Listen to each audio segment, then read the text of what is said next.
So as you can see, we're in a bit of a unique situation here. I'm one in the underworld with copper weapons and tools, and you might notice the blocks are completely invisible. Surely we're in for a good time today. For anybody wondering how I did this, one of the seeds that I'm using is a secret seed called Invisible Plane that obviously makes all your blocks invisible. Blocks that you place down will not be invisible because the way that they make the blocks invisible is by just painting them all invisible. So there are a couple of ways to make the blocks visible again, and I'll talk more about those later in the video, but the easiest way that I've found, at least in the early game, is to just destroy a block and place it back down and you can see it. The only other seed that I'm using is the remix seed, which obviously starts us in the underworld, and it does a couple other things to the world, but that's not important right now. I'll get to that later. But no, this is not modded. I don't have any mods installed right now, and you can completely do this on no matter what platform you're on. At least on PC and console. Now, if you're playing on the 3DS, you might be a little bit out of luck, so apologies to you guys. But other than that, I think everybody should be able to do this. For this first episode, I have 5 major goals. 1, obviously, I want to reach the surface. That way, I'm not forced to build my entire home in the underworld. 2, I really need you guys all to subscribe because I recently quit my job to do YouTube, so if you want to help a brother out, that would be amazing. Thank you so much. 3 and 4 kind of are the same thing, but I'm going to consider them separate goals. I want the painter and the demolitionist to move in because they're going to help us navigate this world. You guys might be able to decipher how useful they are, but if not, I'll show it later. And lastly, I want to at least defeat one boss. I also feel like it's worth mentioning that I am doing this in master mode because why not? I feel like if I did it in classic, I would get people talking about how it's too easy.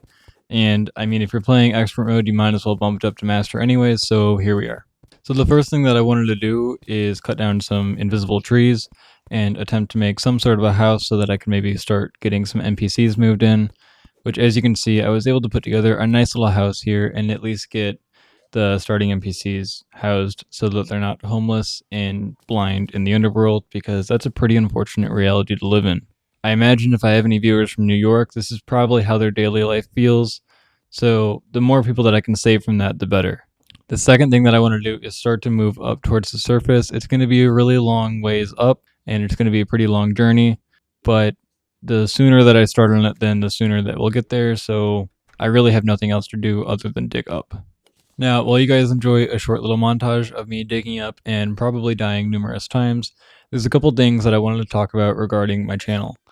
One, I just wanted to say, I know I mentioned it in a short, but in that short I also said that I would bring it up in a full-length video, so this is me doing that. My channel has been doing incredibly well recently, and we just passed 100 subscribers. I'm at 103 at the time of me recording this, and I really can't thank you guys enough. Like I said, I did recently quit my job, and it's kind of a huge gamble, especially considering my channel isn't very big. Probably not the most intelligent decision I've ever made, but you gotta follow your dreams, so here I am. But I just wanted to thank everybody for how much support I've been getting, and everybody that has already subscribed. And I also wanted to remind everybody that I do respond to every single comment left in my videos, and I'm going to for as long as it's physically possible.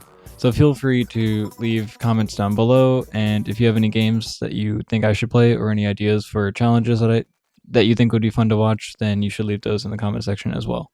Now, the first really noteworthy thing that I found while blindly digging around was this Minecart Track. Whenever I would find these, they were always super beneficial because they usually moved upwards a lot faster than I would be able to dig. And also, if you're moving fast enough on a minecart and you run into an enemy, you'll just annihilate them, so it helped a lot with progression towards reaching the surface. Another thing that I felt like was worth mentioning is sand in the challenge is very dangerous because you never know where it is, and we're in master mode, so it does a ridiculous amount of damage if it does end up falling on your head. One of the interesting things about the remix seed that we're playing on is that mimics can actually spawn in pre-hard mode, which is kind of lucky because they can of course drop chest loot until you remember that we're in master mode, and we basically instantly die whenever encountering one, unless we were able to trap it, which I unfortunately was not able to do here.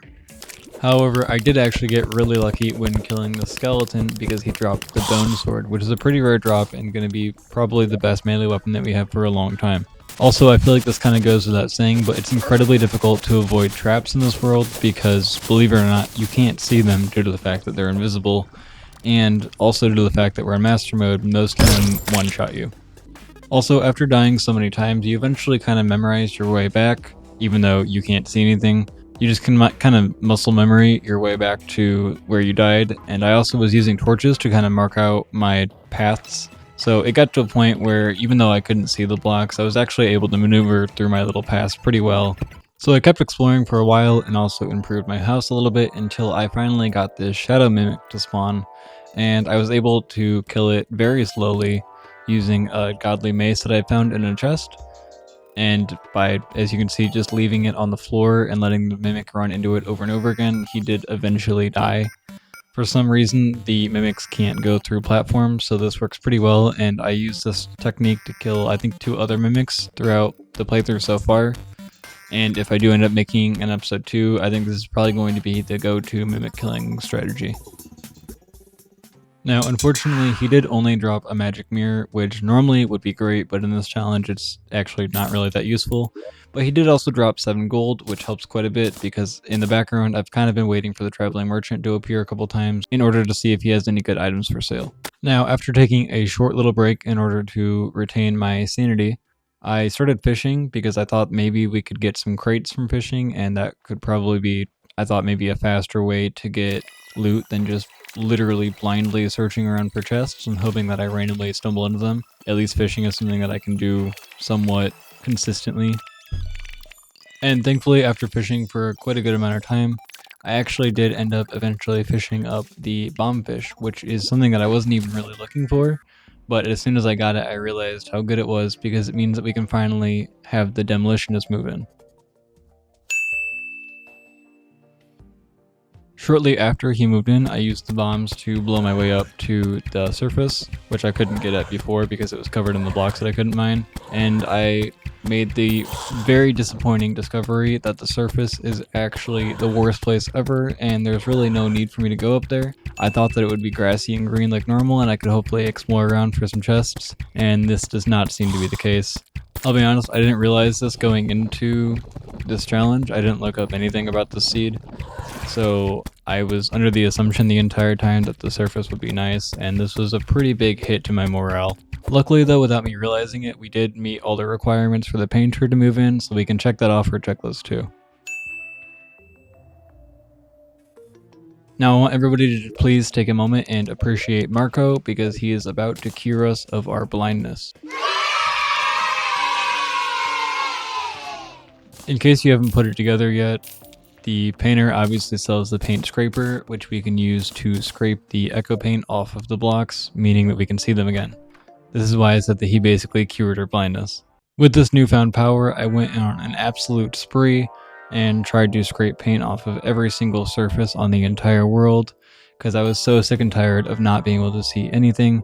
And honestly, it was kind of funny having my world be revealed after all this time, because it doesn't look very typical. All the little tunnels that I dug were just barely enough for me to fit through.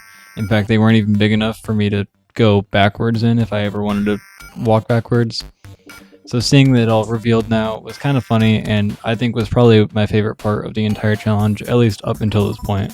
When I was originally planning this challenge out in my head, I actually forgot about the paint scraper, and I planned on just painting each individual block that I wanted to see, but the paint scraper makes it so much easier. Alright, now you're going to have to forgive me for sounding like a bit of a Minecraft YouTuber here, but I did kind of do some off-camera mining now that I could actually see the blocks, at least by using the paint scraper, and I decided to, using all my new gear, challenge the Eye of Cthulhu. Now, it would appear that I have literally the worst luck on the entire planet, because a shadow mimic spawned at the exact same time that I went to challenge the eye and instantly killed me. If I'm being completely honest with you guys, this was just about enough to ruin my entire day. And unfortunately, I didn't have any more time to record for this video because it needs to be out right now. So unfortunately, I did end up failing the last challenge for this video. If you enjoyed this though, let me know down in the comments, and if this video does well enough, I will certainly make a part 2. I'm having a lot of time playing through this. If you have any more challenge ideas, not just for Terraria, but other games too, let me know. If there's any games that you want to play, like I said, comment that down below. And I'll see you all next time, hopefully. Please remember to subscribe. It will keep me out of poverty. I appreciate you all. And until next time, have a good day.